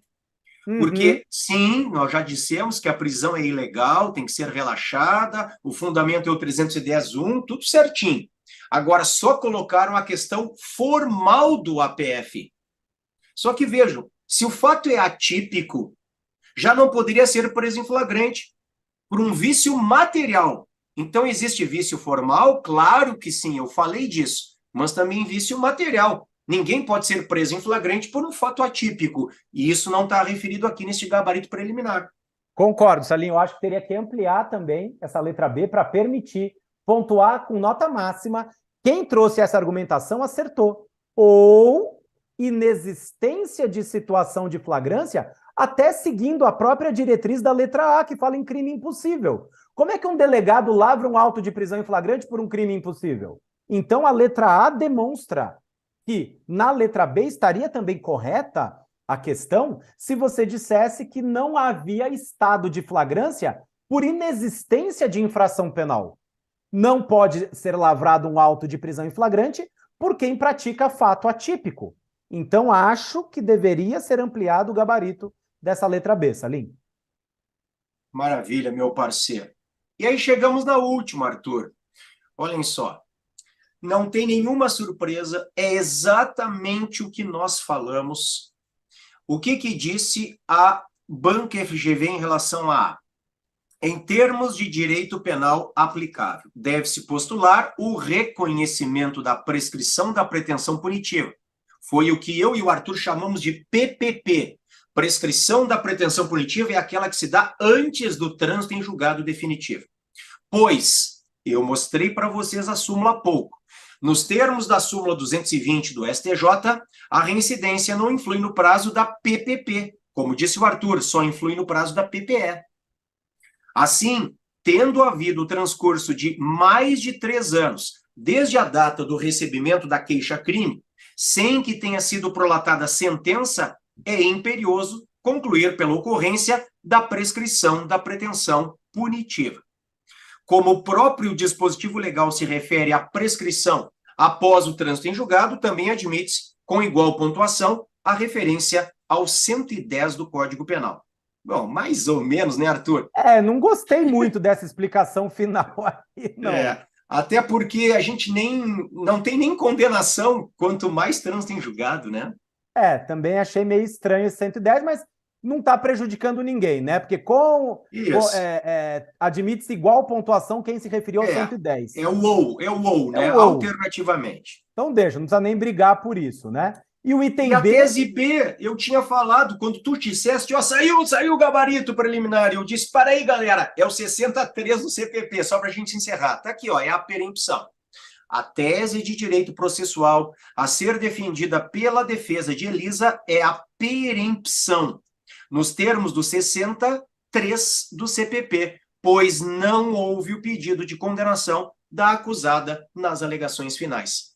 Galera, não basta pedir justiça em uma ação penal privada, em uma queixa-crime, tá? O querelante, por seu advogado, tem que pedir condenação, senão haverá perempção. Artigo 63 do CPP. Tudo certo aqui também, né, Arthur? Tudo certo, Salim. Você vê que nessa prova a FGV ela foi mais, aspas, quadradinha na literalidade da pergunta, porque em outras provas vinha lá para você alegar uma tese de direito material e depois vinha a consequência processual. Nessa aqui não, né? Na letra B agora da perempção, Salim, veja que no gabarito nem saiu que a perempção é uma causa de extinção da punibilidade, porque o enunciado é qual a tese de direito processual. A tese de direito processual é a perempção. Perempção da ação penal privada 63 do CPP. Eu ainda teria sido mais cauteloso e teria colocado, trazendo como consequência a decretação de extinção da punibilidade na forma do artigo 107, inciso 4º do Código Penal, que a perempção extingue a punibilidade. Mas aqui nem saiu essa consequência penal da tese processual. Portanto, o examinador ele se restringiu àquilo que foi perguntado. Nesse ponto eu acho menos mal. Acho menos mal porque pelo menos não sacaneia aqui o aluno que não foi além daquilo que foi pleiteado. Salim, olha, o que eu posso concluir aqui dessa nossa prova? Ela não foi uma prova fácil, porque não tem prova fácil na FGV, essa é a realidade, mas a peça, ela veio com um gabarito correto, tá? Não vimos aqui problemas. Aquilo que já era esperado do ponto de vista formal, a FGV pontuou. Aquilo que era esperado do ponto de vista de direito material aqui, também foi pontuado pela banca examinadora na peça. E nas discursivas, tirando essa questão de número 3, Salim, que eu acho que tanto os itens A quanto o B, eles devem ter um gabarito ampliado. Eu acho que o examinador ele foi muito restrito na interpretação dada dessa questão 3. Não estamos sustentando aqui que deve ser modificado o gabarito. Não tem que modificar o gabarito, porque as respostas aos itens A e B estão corretas. Mas é possível que outros candidatos tenham colocado outros argumentos de direito penal e de processo penal. E isso tem que ser levado em consideração pela banca examinadora. É isso, Salim? É isso aí, meu parceiro. Eu estou olhando aqui. Tá tudo certo. Felizmente, nós acertamos a peça. Felizmente, nós trouxemos muitas das teses para os nossos alunos, tá? E eu espero, sinceramente, que a galera ela tenha ido bem, tá? Como disse o Arthur, não tem prova fácil. Há muito tempo que a prova da OAB é uma prova difícil, a gente sabe disso, tá? Agora, acertar a peça já dá um conforto, né? Eu imagino assim, eu estou ali fazendo a prova, e aí eu leio e eu vejo que é o agravo em execução que foi sustentado pelos meus professores, já me dá um alento, eu já fico tranquilo. Isso me dá mais gás e mais confiança para seguir fazendo a prova. Então eu espero sinceramente, galera, que vocês tenham ido muito, muito bem, tá?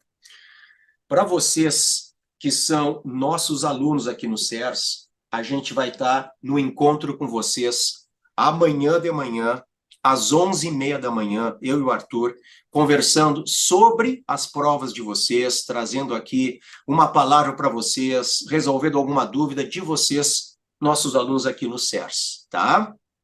E também, em breve, isso será feito rápido também, eu e o Arthur vamos lançar um vídeo nosso aí, trazendo aqui as nossas impressões sobre a pontuação, ou seja, a calculadora CERS OAB, tá? O que nós achamos que será pontuado em tal ou qual ponto, para que você possa já fazer uma continha preliminar, sem esperar até a divulgação do resultado, Isso vai também te trazendo aqui uma tranquilidade maior. Tá bom, galera? Da minha parte, então, eu considero, assim, uma missão cumprida, como eu disse ontem na revisão, tá? Eu chego, acho que o Arthur também, né, Arthur? Chego cansado ao final desta edição, mais uma edição do Exame de Ordem, né? Deste 38º, chego cansado, mas com a sensação de dever cumprido, tá? Nós nos doamos ao máximo, eu e o Arthur, nas aulas gravadas na plataforma, nas aulas semanais ao vivo, sempre 2 aulas semanais, nos simulados inéditos, tudo isso pensando em você, pensando no seu sucesso, pensando na sua aprovação. É como eu sempre digo, né? Começou uma turma nova de segunda fase, eu e o Arthur estamos e somos obcecados aqui pelo seu sucesso. E é o que a gente quer. Então a gente vai continuar junto com vocês, tá? Vai continuar trabalhando com vocês, resolvendo as questões de vocês. E eu queria, Arthur, terminar passando um recadinho do SERS para a galera, tá? Olhem só, eu estou abrindo aqui para vocês um convite, galera. Olhem aqui.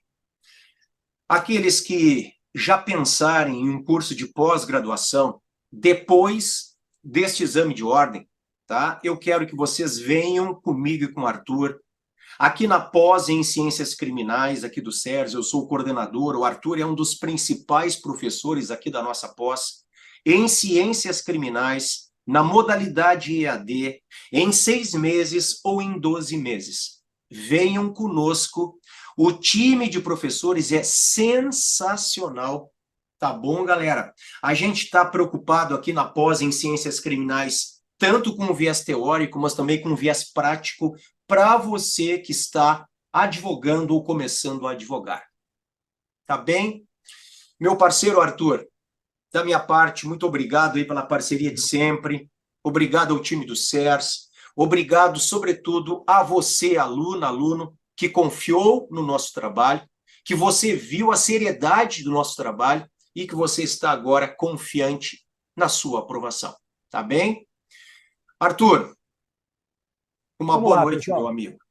Então, agradeço aí vocês também, eu corroboro as palavras do Salim, agradecemos a confiança depositada aqui no SERS, depositada em mim, depositada no Salim, no nosso curso, na nossa metodologia de ensino, e estamos bastante confiantes que vocês terão sido aprovados. Mas amanhã nós temos aquele encontro no YouTube aqui do SERS OAB, teremos um encontro para a gente conversar um pouco com os nossos alunos a respeito aqui dessa segunda fase. Agora, o pessoal está muito eufórico, né, Salim? Terminou a prova, está cansado, viu aqui a nossa correção. Então, amanhã, os ânimos estão um pouco mais calmos e a gente consegue conversar um pouco melhor a respeito dessa segunda fase da UAB 38. É isso, pessoal. Beijão para vocês. Muito obrigado pela atenção. Vamos juntos e amanhã nos vemos novamente aqui no canal do SERS OAB, no YouTube. Que hora, Salim? 11, 11h30? Não lembro? 11h30 da manhã. 11h30 da manhã, horário de Brasília, estaremos aqui com vocês no YouTube. Abraço, pessoal. Valeu, equipe. Até mais. Valeu.